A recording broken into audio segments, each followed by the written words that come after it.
कैसे हैं आप लोग।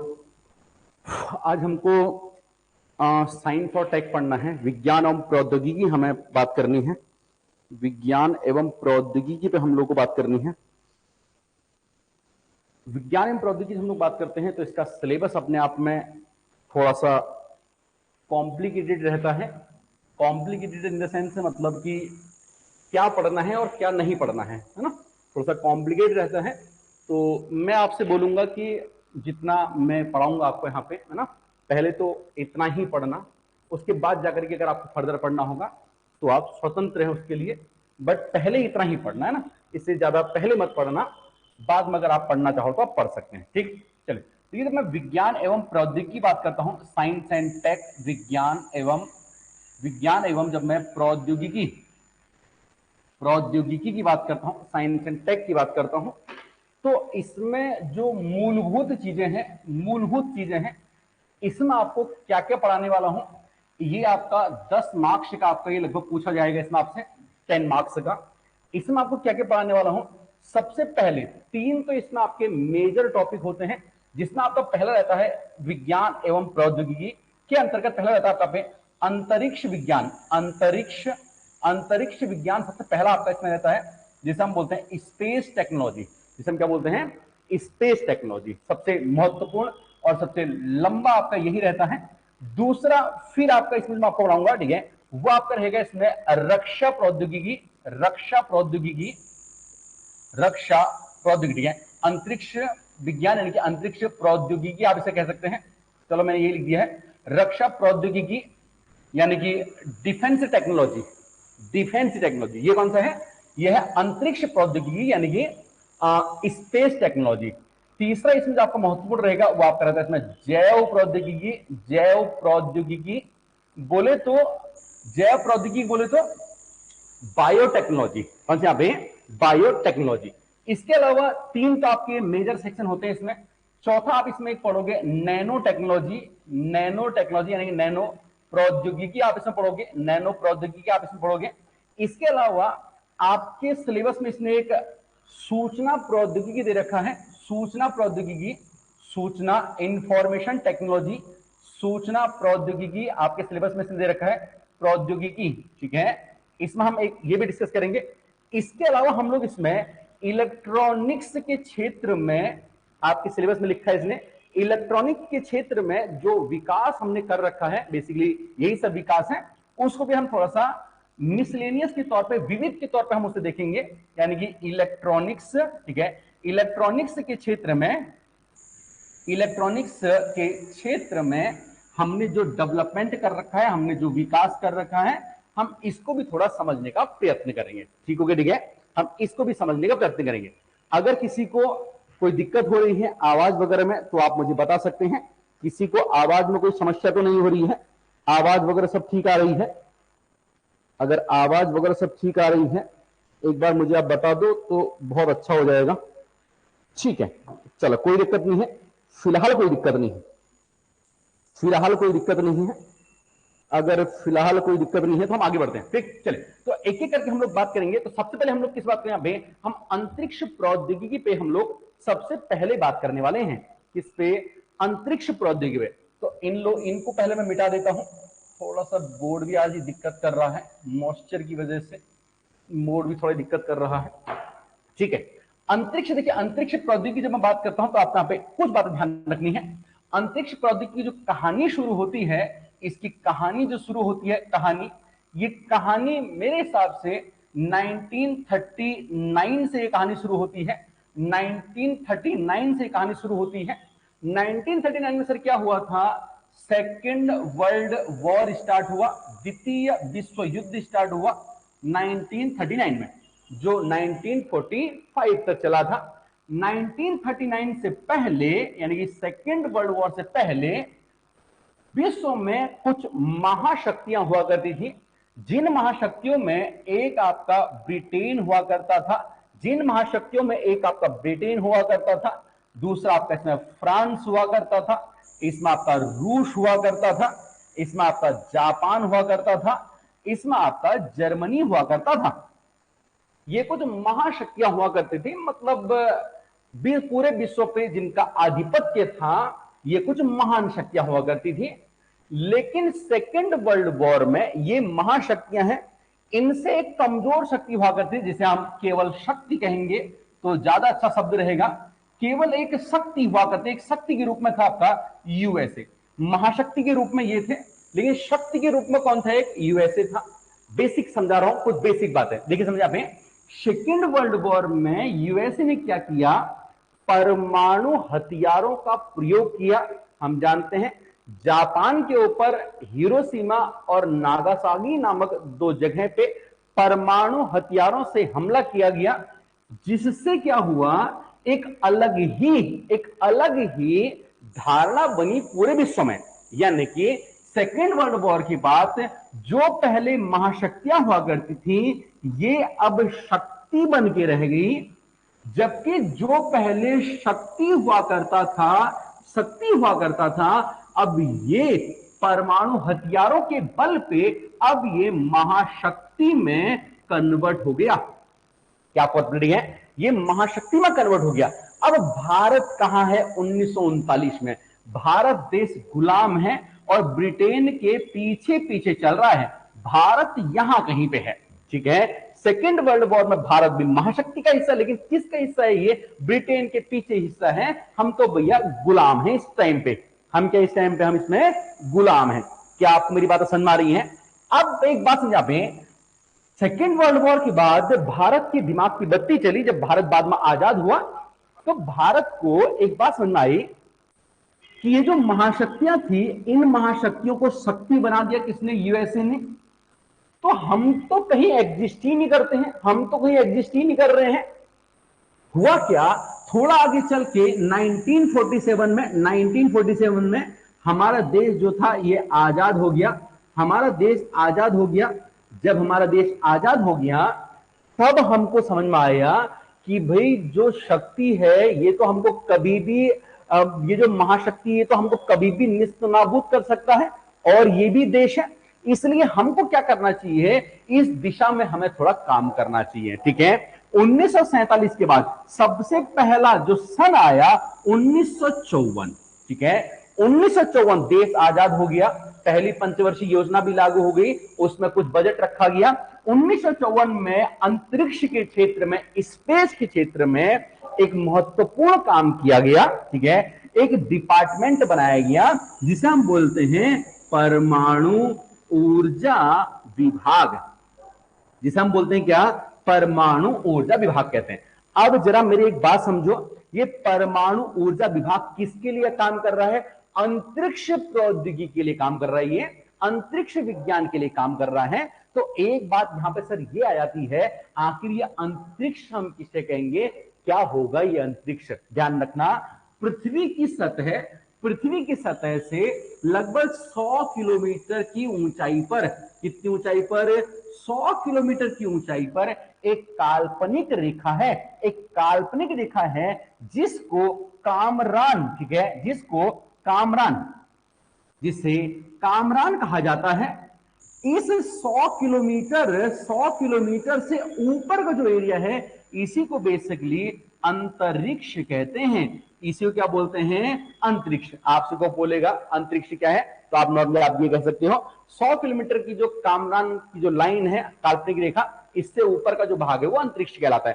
तो इसमें क्या क्या चीजें हो सकती हैं? इसके लिए सबसे पहले परमाणु ऊर्जा डिपार्टमेंट बनाया गया 1954 के अंतर्गत में। क्या आप बात कर पड़ी? ठीक है, ध्यान रखना, परमाणु ऊर्जा विभाग जो था ये उतना बढ़िया काम नहीं कर पाया, बहुत अच्छे काम नहीं कर पाया, क्योंकि उस तरह के लोग हम कह सकते हैं कि उस टाइम पे थे नहीं, उस तरह की शिक्षा नहीं थी। बाद में जाकर के इसमें एक आदमी की एंट्री हुई, इसमें एक महान आदमी की एंट्री हुई, जिस आदमी का नाम हुआ विक्रम साराभाई की इसमें एंट्री हुई। विक्रम साराभाई के अथक प्रयासों से, इन्होंने बहुत प्रयास किए, विक्रम साराभाई सर के अथक प्रयासों से एक और डिपार्टमेंट बनाया गया, एक समिति बनाएगी। वो सर कब बनाएगी? 1962 में। 1962 में विक्रम साराभाई सर की, ठीक है, मेहनत की बदौलत एक और एक और डिपार्टमेंट बनाया गया जिसका नाम हुआ इंडियन जिसका नाम हुआ Indian national council for space space space research Indian national council for space research. ठीक है, शायद आपको नहीं दिख रहा होगा, अगर नहीं दिख रहा है तो आप लिख सकते हैं Indian national council for space research. इसको हम लोग हिंदी में कहते हैं भारतीय राष्ट्रीय अंतरिक्ष अनुसंधान समिति। भारतीय राष्ट्रीय अंतरिक्ष अनुसंधान समिति, आप ऐसा भी लिख सकते हैं। सर ये कारनामा कब हुआ? 1962 में। अब ध्यान रखना 1962 में विक्रम साराभाई सर के प्रयास से, ठीक है, इंडियन, ठीक है, national council for space research बनाया गया। कुछ टाइम के बाद इसका नाम चेंज कर दिया गया। सर ये नाम चेंज कब हुआ? मैं ऊपर लिखता हूं, आपको नीचे ही लिखना है। मेरे पास तो नीचे जगह है नहीं, अब मैं ऊपर आ जाता हूं। ये बोर्ड भी बहुत अच्छे से साफ हो नहीं पा रहा है। ठीक है, 1962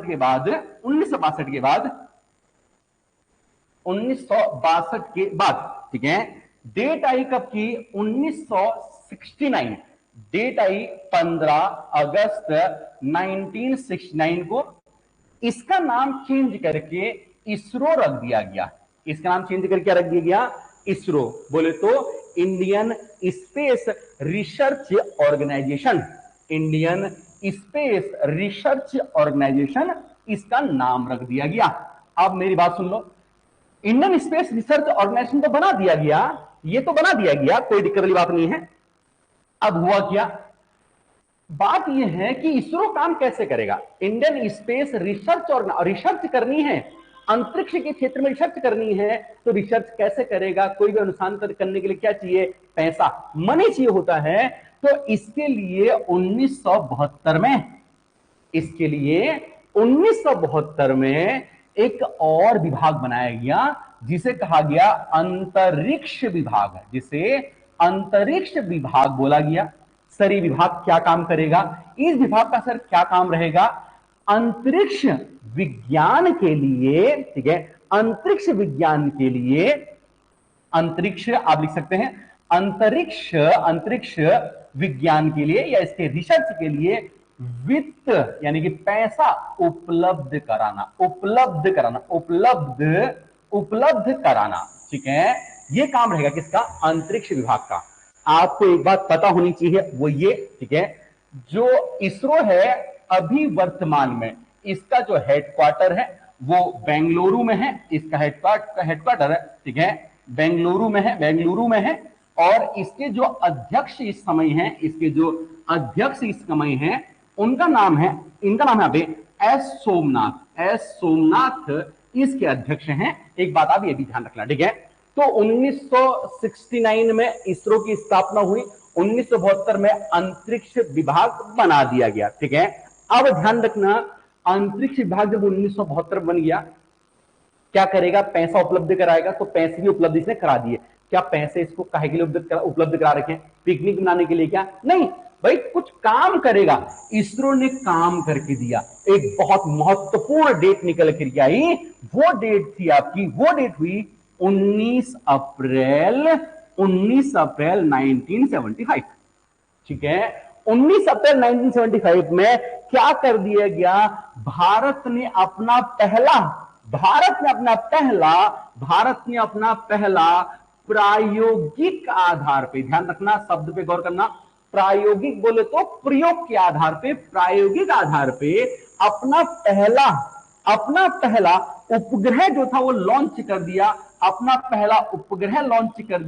उपग्रह प्रक्षेपित कर दिया, बोलते हिंदी में प्रक्षेपित कर दिया, जिसका नाम रखा गया क्या भैया? आर्यभट्ट, ठीक है, जिसका नाम रखा गया आर्यभट्ट। तो आर्यभट्ट उपग्रह कब प्रक्षेपित किया गया? 19 अप्रैल 1975। भारत का पहला क्या हुआ? ये उपग्रह हुआ, ठीक हो गया, ठीक है। अब ध्यान रखना, इस उपग्रह को ऊपर ले जाने के लिए क्या हमारे पास ऐसी शक्तियां हैं? मैं हाथ में पकड़ के बॉल की तरफ फेंक दूंगा, ऐसा तो नहीं है। ले जाने के लिए क्या चाहिए होता है? रॉकेट। ले जाने के लिए क्या चाहिए? एक वाहन चाहिए होता है, प्रक्षेपित वाहन चाहिए, यान चाहिए, जिसे अंग्रेजी में रॉकेट कहते हैं। तो रॉकेट तो हमारे पास था नहीं, रॉकेट हमारे पास था क्या? नहीं था। इसलिए इसको भेजने के लिए हमने सहायता ली। हमारी सहायता करी किसने? रूस ने। हमारी सहायता रूस ने करी। रूस का जो लॉन्चिंग पैड था, मतलब जहां से रूस ने भेजा। आज तो हमारे पास अपना है, श्रीहरिकोटा से हम भेजते हैं, आंध्र प्रदेश की श्रीहरिकोटा से हम भेज देते हैं। लेकिन उस टाइम हमारे पास भेजने वाला रॉकेट ही नहीं था।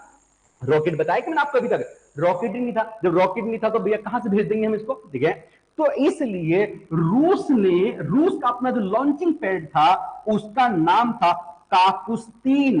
काकुस्तीन काकुस्तीन काकुस्तीन लॉन्चिंग पैड है। वहां से हमने आर्यभट्ट को प्रक्षेपित किया, लॉन्च किया। क्लियर हो गया? ठीक है, आपको कहानी समझ में आ रही है? आनी चाहिए। अब देखिए, अंतरिक्ष विज्ञान के लिए अब थोड़ा और तेजी से काम शुरू होने हुए, मतलब और तेजी से काम शुरू हुए 1979 में। 1979 में क्या कर दिया गया सर?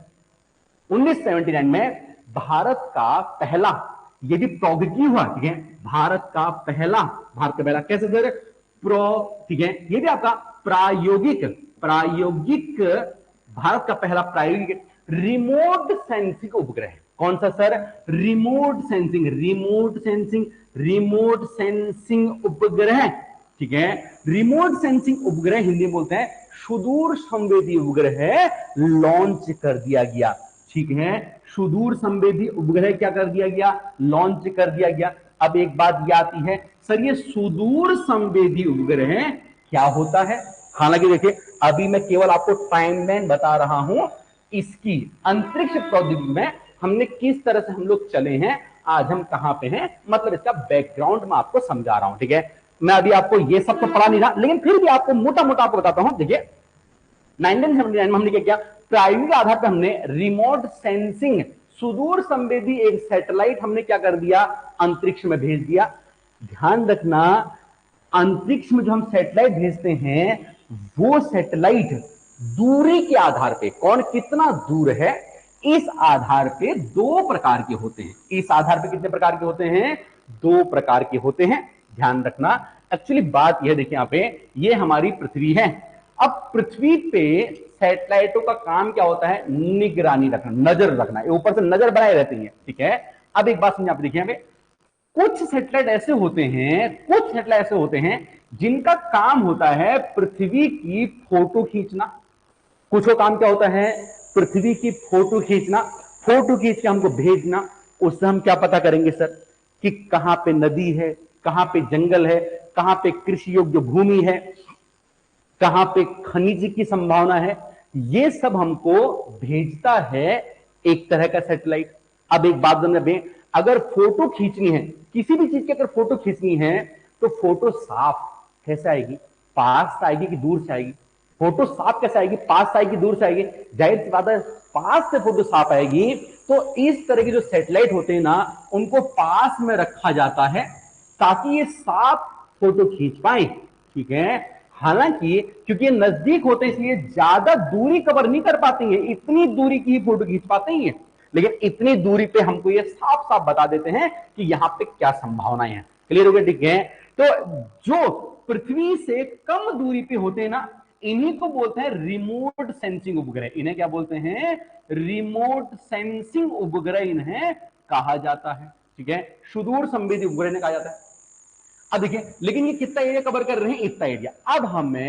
अब हमें कोई काम ऐसा है, जैसे क्या पे सपोज दैट मान लिया भारत के किसी आदमी को अमेरिका में किससे बात करनी है, तो भाई ये सैटेलाइट की रेंज कितनी है? इतनी रेंज है इसकी। इस सैटेलाइट की तो इतनी रेंज है ना, इतनी दूरी तक ये कर पाएगा। ठीक है, पता लग रहा है कि एक के उसमें टावर आ रहे हैं, एक के उसमें टावर नहीं आ रहे हैं।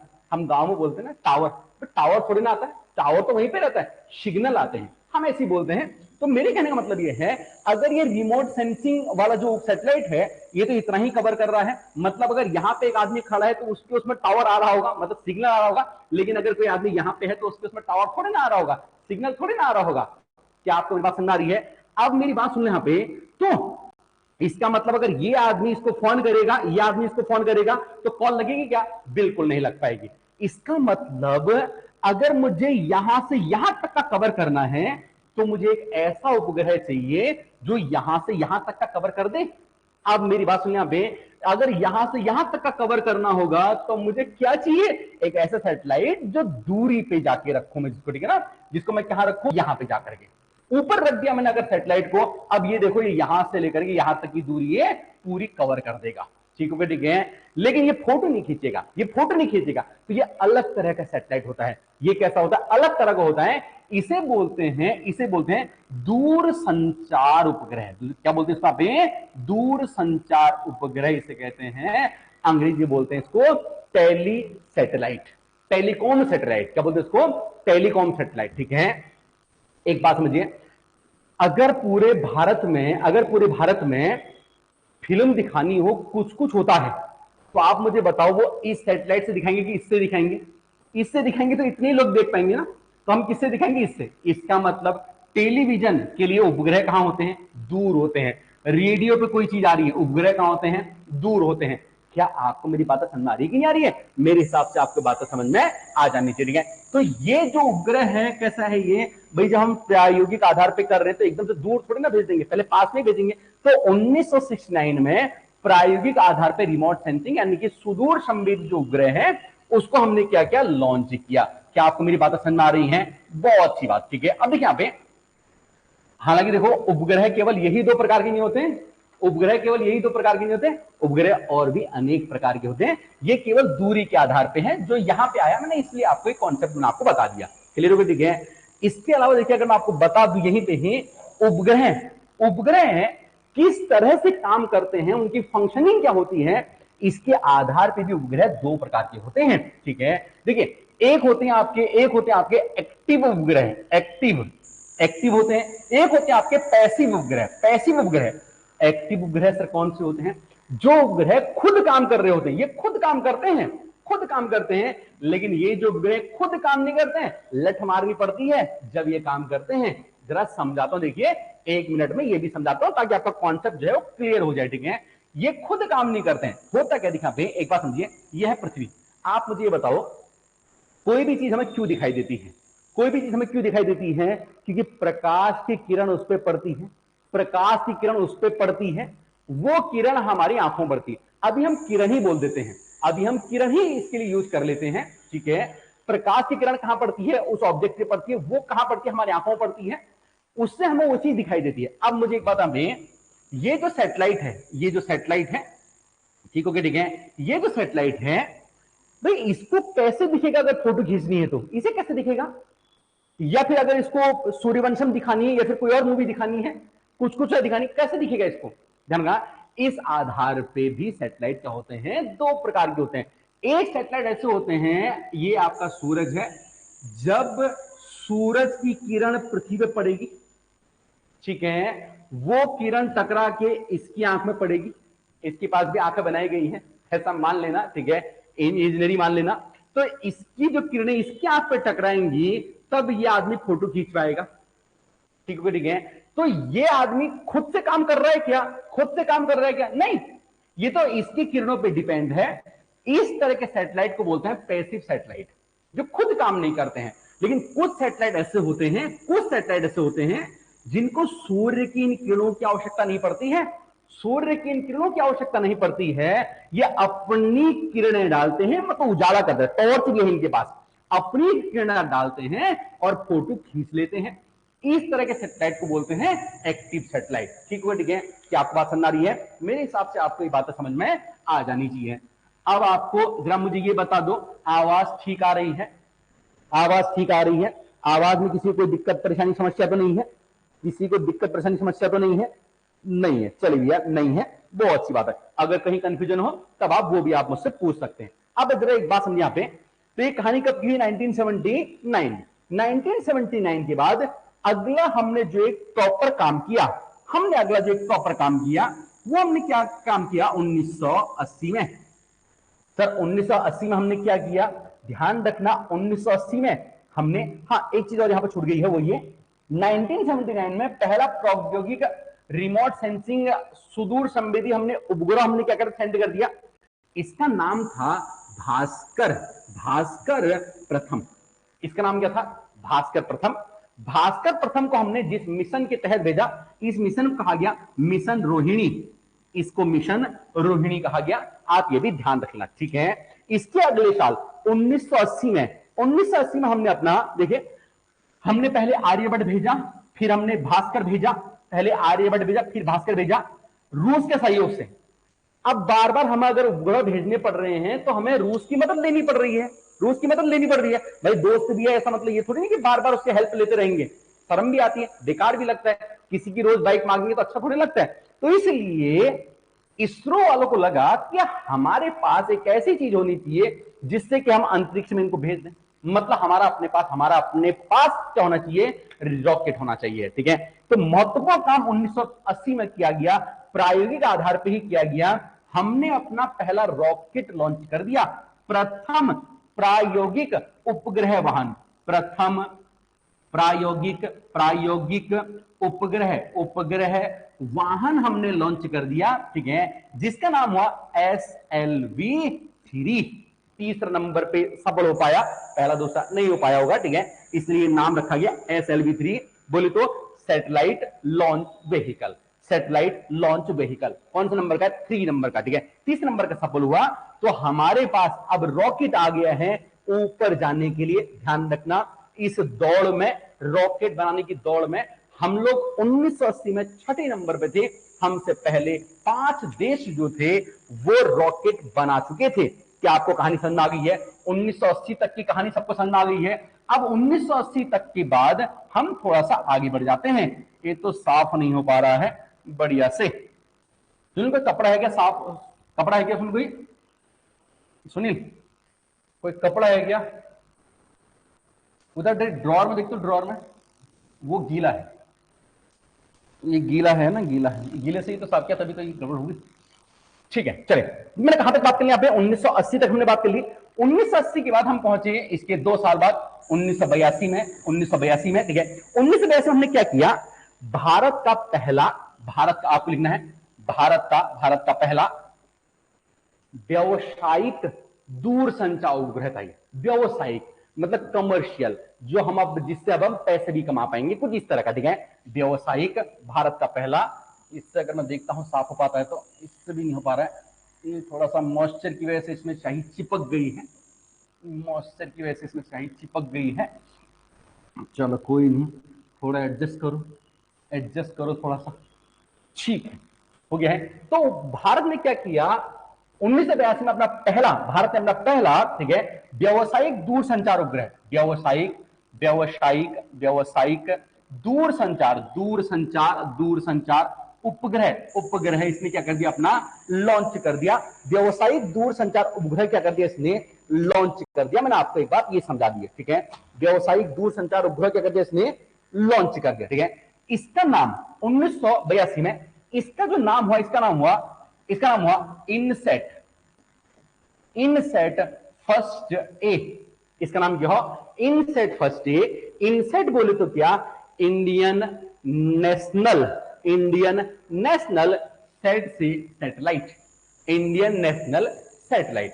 ध्यान रखना, ये जो फर्स्ट ए है, ये अपनी तरह का मतलब अपनी कैटेगरी का, इस तरह वाला व्यावसायिक दूरसंचार उपग्रह अपनी तरह का पहला हुआ ये, इसलिए इसका नाम रखा गया इनसेट फर्स्ट ए, ठीक है। अब इस तरह का जब दूसरा जाएगा, थोड़ा सा अपडेट करके दूसरा जाएगा, जैसा अपने आते हैं ना नोट 1, नोट 2, नोट 3 आते हैं ना, ऐसी अब दूसरा जाएगा तो उसे हम यहाँ पे फर्स्ट, ठीक है, फर्स्ट बी बोलेंगे, ठीक है, फिर फर्स्ट हम सी बोलेंगे, फर्स्ट डी बोलेंगे, फर्स्ट ई बोलेंगे, इस तरह से इनके नाम होते हैं। Inset first A, inset first B, inset first C, मतलब ऐसे इनके क्या होते हैं? नामकरण होते हैं। आपको बात समझ आ रही, ठीक है। तो इनसेट फर्स्ट ए हमने कब भेजा?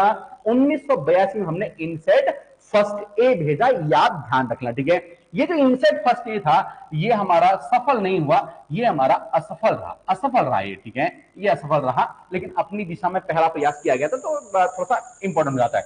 19 जब असफल हो गया तो क्या हम शांत रहने वाले हैं क्या? बिल्कुल भी नहीं, ठीक है। इसी के अगले साल 1983 में हमने भेज दिया इनसेट 1B, हमने भेज दिया इनसेट 1B, हमने भेज दिया इनसेट 1B, हमने भेज दिया। ठीक है, ध्यान रखना, इनसेट 1B हमने भेज दिया, ये सफल रहा। इनसेट 1B हमने भेजा, ये सफल रहा। लेकिन ये हमने नहीं भेजा, ये नासा की मदद से भेजा गया, नासा की मदद से भेजा हमने, नासा से हमने इसमें क्या ली, मदद ली। आप ये ध्यान रख लेना, ठीक है। मतलब एसएलवी तो हालांकि हम बना चुके थे, लेकिन एसएलवी की मदद से हमने इसको भेजा नहीं, ठीक है, ये नासा की मदद से भेजा गया। क्योंकि एक्चुअली क्या होता है, रॉकेटों की अपनी अपनी क्षमता होती है, ठीक है, कौन कितना भारी उपग्रह को ले जा पाएगा, थोड़ा भारी उपग्रह था, इसलिए हमने इसको नहीं भेजा, ठीक है। 80 के बाद देखिए, यहाँ पे 80 के बाद मतलब 83 के बाद 1984 में, अगर आपको समझ में आ रहा हो, ये सब काम, ठीक है, ये सब काम जो है कांग्रेस के टाइम पे हुए। इंदिरा गांधी उस टाइम पे प्रधानमंत्री थी। 1984 में ही इंदिरा गांधी की मृत्यु हो गई थी, मतलब मर्डर हो गया था, हत्या हो गई थी, उन्हीं के गार्डों ने हत्या कर दी थी इंदिरा गांधी की। इंदिरा गांधी बहुत काम करके गई स्पेस के क्षेत्र में बेसिकली, इसीलिए सफल प्रधानमंत्रियों में इंदिरा गांधी का नाम आता है। फिर सेकंड नंबर पे सफल प्रधानमंत्रियों में इसमें अंतरिक्ष विज्ञान में अटल बिहारी वाजपेयी जी का नाम आता है, जिन्होंने परमाणु परीक्षण करके दिया पोखरण में। फिर तीसरे नंबर पे सफल प्रधानमंत्री में अपने मोदी जी का नाम आता है, जो भेज दे रहे अंतरिक्ष में चंद्रयान 3 को भी इन्होंने सफल बना दिया है, कुछ इस तरह से, ठीक है। तो सफल प्रधानमंत्रियों में इंदिरा गांधी का भी नाम आता है। 1984 के अंतर्गत में एक बहुत इंपॉर्टेंट काम हुआ। 1984 में एक बहुत इंपॉर्टेंट काम हो सकता, क्या हुआ, अभी तक हम अकेले भेज रहे थे, अभी हमने क्या किया, भारत और रूस जो है सोवियत संघ का एक प्रमुख देश है। सोवियत संघ, यूरोपीय संघ आप कह सकते हैं। इसकी स्थापना 1993 में हुई थी। इसके अंतर्गत वर्तमान में भी 28 देश हैं, लेकिन उस समय भारत और सोवियत संघ ने मिलकर के एक मिशन तैयार किया।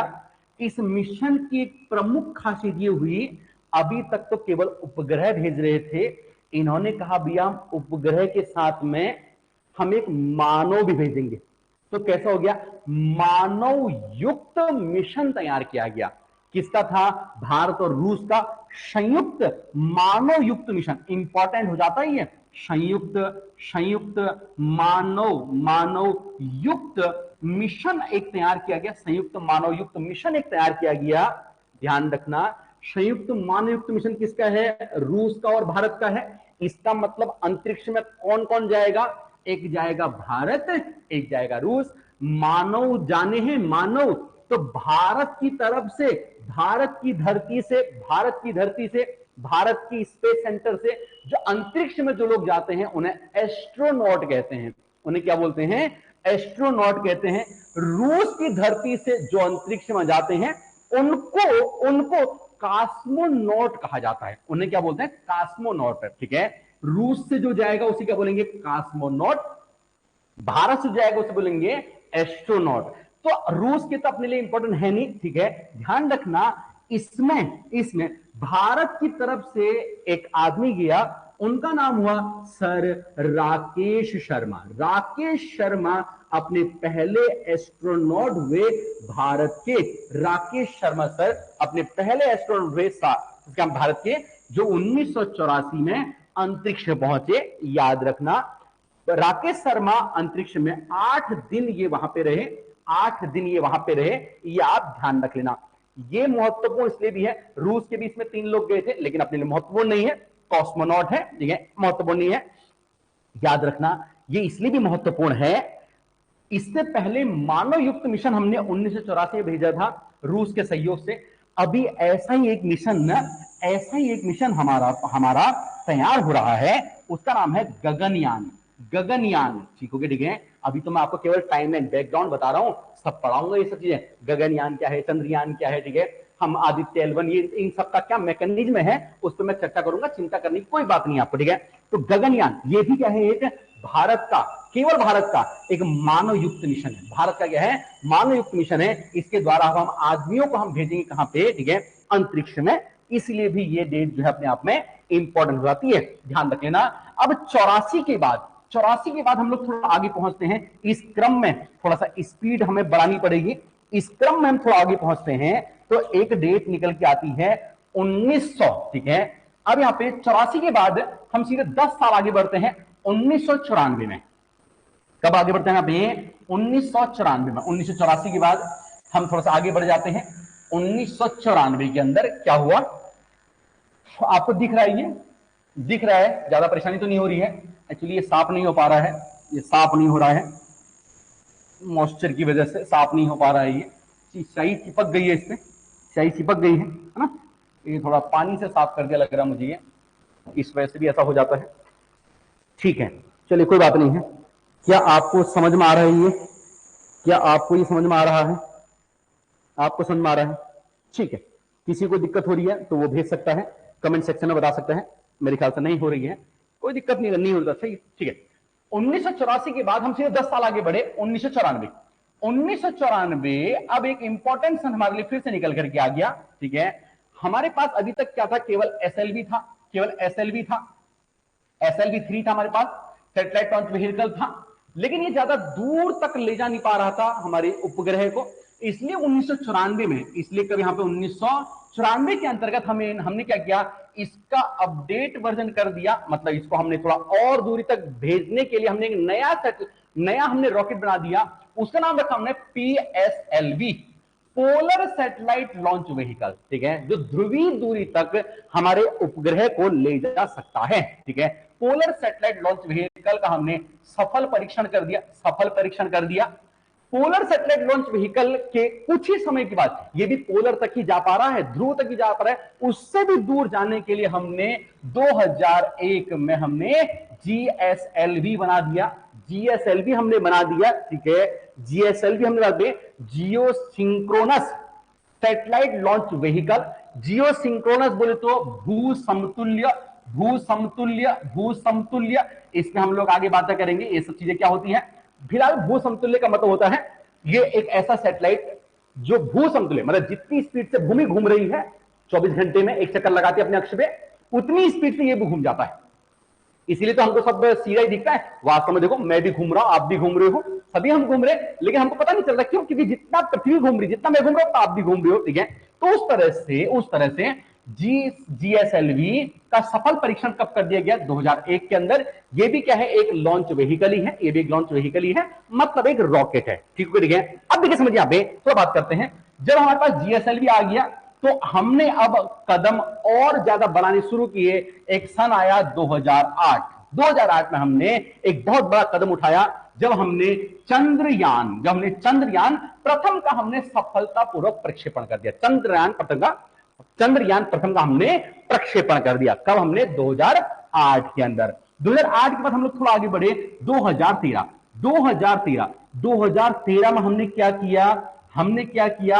ये जो हमारा पीएसएलवी है ना, पोलर सैटेलाइट लॉन्च व्हीकल, इसने भरी अपनी 22वीं उड़ान। C-22 का मतलब क्या है? पीएसएलवी की 22वीं उड़ान। सर ये क्या होता है? जब भी कोई रॉकेट एक बार अंतरिक्ष में जाता है ना, फिर नष्ट हो जाता है, वो फिर नष्ट हो जाता है। ठीक है, तो एक ही बार यूज होता है, तो पीएसएलवी हम इसको बार-बार बनाते हैं। हमने पीएसएलवी बनाया, इसने 22वीं उड़ान भरी, मतलब 22वां पीएसएलवी जब हमने बनाया, ये ले गया अपने साथ में एक बहुत ही महत्वपूर्ण उपग्रह को। पीएसएलवी ने जब अपनी 22वीं उड़ान भरी, ये एक बहुत ही महत्वपूर्ण सैटेलाइट को लेकर के अंतरिक्ष में, इसका नाम हुआ Indian regional satellite, Indian regional. ठीक है, Indian regional navigation satellite, Indian regional navigation satellite. अब एक बात समझिए, देखिए यहां पे जरा हम बात को समझते हैं। सर ये नेविगेशन क्या होता है? हालांकि मैं आपको आगे भी ये सब पढ़ाऊंगा। नेविगेशन का सिंपल सा मतलब होता है लोकेशन। बोले तो सर क्या लोकेशन बोले थे? क्या एक ऐसा उपग्रह जो आपकी लोकेशन को बताता है, आपकी दिशा को बताता है, आप कहां पे हैं, आपकी स्थिति को बताता है। इस तरह का सैटेलाइट हमारा 2013 में गया। पीएसएलवी जो C-22 है, ये उसको लेकर के गया। इसका नाम हुआ क्या? IRNSS, ठीक हो गया, ठीक है, ध्यान रख लेना। अभी मोदी जी ने क्या कर दिया, ये जो IRNSS था इसका नाम बदल दिया, इसका नाम चेंज कर दिया। अभी हमारा जो नेविगेशन है, नेविगेशन, आपसे कोई बोलेगा सर नेविगेशन क्या होता है, नेविगेशन क्या होता है आपसे पूछेगा, तो आप सिंपल बताओगे एक ऐसा नेविगेशन, एक नेविगेशन का मतलब होता है दिशा निर्धारण, दिशा बताने वाला। जो उपग्रह होता है वो नेविगेशन उपग्रह होते हैं, लोकेशन बताने वाले।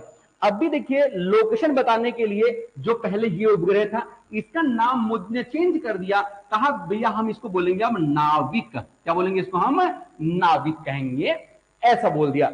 एक्चुअली देखिए भाई, जैसे आपको यहां से, अगर आपको हल्द्वानी से, मैंने कहीं मान लिया आपको कहीं भी जाना है, हल्द्वानी से अगर रुद्रपुर जाना है, बीच से रास्ता अगर आपको मालूम नहीं है तो आप क्या कर लोगे भैया, किससे पूछ लोगे भैया रास्ता कहां जाता है, कोई बता देगा आपको। अब समुद्र में कोई मछुआरा कोई समुद्र मच्छी पकड़ रहा है, भाई समुद्र पर रास्ता कौन बताएगा, तो ज्यादा नेविगेशन की ज्यादा दिक्कत किसके लिए है, नाविकों के लिए। तो मोदी जी ने ये नेविगेशन सिस्टम जो था ये इनको समर्पित कर दिया। और जो पहले Indian regional navigation solar satellite था इसको क्या कर दिया, इसका नाम क्या रख दिया यहाँ पे, नाविक रख दिया। क्या आपको बात पल्ले पड़ी, ठीक है, ध्यान रखना। लोकेशन बताने के लिए नेविगेशन, लोकेशन बताने के लिए नाविक नेविगेशन हमारे पास है, लेकिन ये केवल भारत के लिए काम करता है। देखिए समझिए, हम लोग इसका ज्यादा यूज नहीं करते हैं। एक बात जरा समझिए, देखिए यहाँ पे जैसे अगर आपको व्हाट्सएप में अपनी लोकेशन भेजनी होती है तो क्या वहां पे नाविक कहीं पे लिखा आता है, नहीं, आप क्या भेजते हो, आप भेजते हो जीपीएस, आप क्या भेजते हो, जीपीएस आप भेजते हो, जीपीएस तो लोकेशन भेजता है। जीपीएस भी एक नेविगेशन सिस्टम है, जीपीएस भी एक नेविगेशन सिस्टम है, लेकिन सर ये किसका है, ये अमेरिका का, अमेरिका यूएसए का है, अमेरिका। इसे हम क्या बोलते हैं, ग्लोबल पोजिशनिंग सिस्टम। ग्लोबल, विश्व पे आपकी पोजीशन कहां पे है, वो जो सिस्टम है उसे बोलते हैं क्या, जीपीएस। इसी तरह के अनेक देशों के अनेक अनेक होते हैं, आपको बस दो तीन याद रखने हैं, एक नाविक भारत का याद रखना, एक जीपीएस याद रखना, इसकी फुल फॉर्म याद रखना, एक हमारा पड़ोसी हमारा मित्र देश जो रूस है, रूस का आपको ध्यान रख लेना है, रूस का है GLONASS, GLONASS, GLONASS, NAS, GLONASS. ये रूस का एक नेविगेशन सिस्टम है जो रूस के अंदर बताता है कि स्थिति कहां पे किसकी है, ठीक है। याद रखने के लिए आप ऐसा रखें, देखो अभी रूस और यूक्रेन का युद्ध चल रहा है, तो भाई रूस का क्या हो गया, नाश हो गया, नाश, जिसके पीछे नाश लगा रहेगा वो रूस का रहेगा, आप ऐसा ध्यान रखना, ठीक है। इसके बाद जैसे कंपास है, कंपास जो नेविगेशन सिस्टम है, कंपास नेविगेशन सिस्टम चाइना का है। इसी तरह से ZSS जो नेविगेशन सिस्टम है ये जापान का है। इसी तरह से बहुत सारे देशों के अपने अलग अलग क्या है, नेविगेशन सिस्टम है, लेकिन जीपीएस ग्लोबल जो पोजिशनिंग सिस्टम है ये अमेरिका का है और सब जगह ये काम करता है। क्लियर हो गया, ठीक है। तो नेविगेशन में सबसे आगे कौन है इस टाइम पे, अमेरिका सबसे आगे है, ये आप ध्यान रखना, ठीक है। चलिए 2013 के बाद फिर 2013 में ही एक डेट आई, 5 नवंबर 2013, बहुत ज्यादा महत्वपूर्ण डेट है भैया।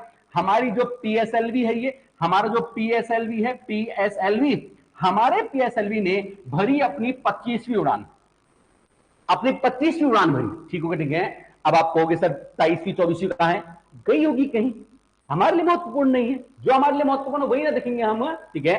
तो 25वीं उड़ान इसने भरी और हमने क्या कर दिया, एक और मिशन को हमने सफल बना दिया, उसका नाम हमने बोला मंगलयान। हमने क्या बोला, मंगलयान फर्स्ट। मंगलयान फर्स्ट को हमने क्या कर दिया, सफल बना दिया 2013 में 5 नवंबर को। बहुत महत्वपूर्ण डेट है, ध्यान रख लेना, क्लियर हो गया, ठीक है। इस मिशन को मास ऑर्बिटर मिशन कहा गया, यानी कि शॉर्ट में इसको मास ऑर्बिटर मिशन, मॉम मिशन भी कहा जाता है। इसके ऊपर अक्षय कुमार की मूवी भी आ गई है, मंगल मिशन, मंगलयान के ऊपर, ठीक है, एक मूवी इसकी आ चुकी है। अब देखिए यहाँ पे ये मिशन कब का था हमारा, 2013 का। अब 11 साल के बाद, 11 साल के बाद, ठीक है, 13 से 23, 10 साल हो गए, 11, 2024 में मंगलयान 2 मिशन हमारा रेडी हो रहा है। 24 में लॉन्च होगा मंगलयान 2 लॉन्च, और ये मंगलयान 13 में कौन सा आया था, पहला वाला। इससे हम थोड़ा सा आगे बढ़े, जरा आपको बात समझनी है, ये ध्यान रखना, ठीक है। तो मंगलयान किससे गया आपका पे, पीएसएलवी C-25 ने इसकी उड़ान भरी। अब यहाँ पे 15 फरवरी आपको याद रखना है, 15 फरवरी 2017, 15 फरवरी 2017 को क्या हुआ, एक बहुत ही महत्वपूर्ण घटना है। जब हमारा पीएसएलवी ने हमारा C-37वीं उड़ान भरी, इसने अपनी 37वीं उड़ान भर दी, पीएसएलवी ने 37वीं उड़ान भर दी और एक कीर्तिमान इसने हासिल कर लिया। पीएसएलवी ने उड़ान भर दी 37वीं। किसी को यह कंफ्यूजन तो नहीं है ये उड़ान कहां से भर रहे हैं? हमारे पास रॉकेटों को ऊपर भेजने के लिए एक ही लॉन्चिंग पैड है, सारे उपग्रह, सारे सैटेलाइट वहीं से लॉन्च होते हैं। उसका नाम है सतीश धवन, श्रीहरिकोटा। श्रीहरिकोटा कहां है? आंध्र प्रदेश में। तो सर कहां से लॉन्च हुआ, कोई पूछ देगा तो ये सभी कहां से लॉन्च हो रहे हैं? श्रीहरिकोटा से। ठीक है, श्रीहरिकोटा से लॉन्च हो रहे हैं, आंध्र प्रदेश में आपका ये पड़ता है। पीएसएलवी ने जब अपनी 37वीं उड़ान भरी, इसने एक रिकॉर्ड कायम कर दिया। इसने एक साथ ये 104 सैटेलाइट को लेकर के गया, 104 सैटेलाइट को लेकर गया। खाली भारत के ही नहीं, विदेशों के भी अनेक सैटेलाइटों को लेकर के गया था। ये कब लेके गया? 2017 के अंदर। क्लियर हो गया? ठीक है, अब जरा बात समझना, बात पे 2017 में ही हमने एक और कारनामा किया। क्या आपको ये दिख रहा है? ज्यादा नीचे तो नहीं हो रहा है, चलिए मैं इसको ऊपर लिख देता हूं। 2017 में ही एक और कारनामा हमने कर दिया। एक्चुअल में बात क्या थी, हम लोग अभी तक जो सैटेलाइट लेकर के जा रहे हैं उनका वेट कम होना चाहिए। मतलब आज भी अगर कोई भारी सैटेलाइट हमको लेकर के जाना है तो भारी सैटेलाइट लेकर के जाने के लिए हमारे पास रॉकेट नहीं था। किसी वजनदार सैटेलाइट को, उपग्रह को हमें लेके जाना है तो हमारे पास क्या नहीं है, उसके लिए रॉकेट नहीं है। तो इसलिए एक कारनामा हमने और कर दिया 2017 में, जब हमने भारी उपग्रह को ले जाने के लिए हमने एक नया रॉकेट बना दिया। उसका नाम हुआ ठीक है, SLV मार्क 3। GSLV मार्क 3 बनाते हमने। ठीक है, जियो सिंक्रोनस सैटेलाइट लॉन्च व्हीकल हमने बना दिया, मार्क 3 हमने बना दिया। सर कितनी क्षमता तक ले जा सकता है? 4000 केजी, 4000 किलो तक का ये ले जा सकता है। ठीक हो गया? ठीक है, 4000 किलो का। सोचो तुम्हारा वजन कितना है, तो तुम जैसे कितने लोगों को लेकर के जाएगा ये अकेला आदमी। GSLV मार्क 3 बहुत खतरनाक आदमी है। ठीक हो गया? GSLV mark 3। हमारे पास अगर मैं रॉकेटों की बात करूं तो 3 अभी तक आपको देखने को मिल गए। एक PSL-3 जो सबसे पहले था, ठीक है, सैटेलाइट, सॉरी पहले था आपका SLV यानी कि सैटेलाइट लॉन्च व्हीकल, फिर आया PSLV, polar satellite launch vehicle, फिर आपके पास आया GSLV जो दूर तो जा सकता है, बट भारी को नहीं ले जा सकता है। GSLV के बाद हमारे पास चौथा आ गया GSLV मार्क 3, भारी को भी ले जा सकता है। कितना तक का? 4000 तक का। ध्यान रखना, क्या सर हमने 4000 तक का कोई उपग्रह भेजा है? इससे भी ज्यादा भारी उपग्रह हमने भेजा 2018 में।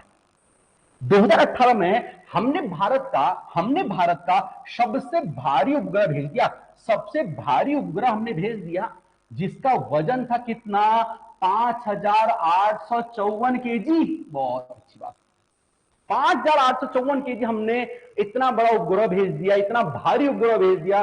सोचो आपका वजन कितना है और ये इसका वजन कितना होगा, कितना वजन होगा इसका। और अब हमारे पास जो क्षमता है GSLV मार्क 3 4000 तक की तो ले जा सकते हैं। ये तो 1500, 1854 ज्यादा है। तो 1854 इसका केजी वजन ज्यादा है, तो हम इसको ले जा पाएंगे क्या? हम नहीं ले जा पाएंगे। इसलिए इसके लिए हमने सहयोग लिया। ठीक है, इसके लिए हमने सहयोग लिया इस भारी को भेजने के लिए फ्रेंच गुयाना जो देश है, इसके लॉन्चिंग पैड से हमने क्या करा? इस सैटेलाइट को अंतरिक्ष में प्रक्षेपित करवाया। ठीक हो गया? ठीक है सर, नाम क्या है इसका? GSAT 11 नाम इसका GSAT 11। बोले तो जियो सिंक्रोनस सैटेलाइट 11 हमारा सबसे भारी उपग्रह है, सॉरी सबसे भारी सैटेलाइट है। आपसे को पूछेगा भारत का सबसे भारी सैटेलाइट कौन सा है, तो GSAT 11 आपका आंसर रहेगा। अब देखिए बस अभी 18 की बात, बस 2-4 और बच गए हैं, बात खत्म है। 22 जुलाई 2019 की हम बात कर लेते हैं।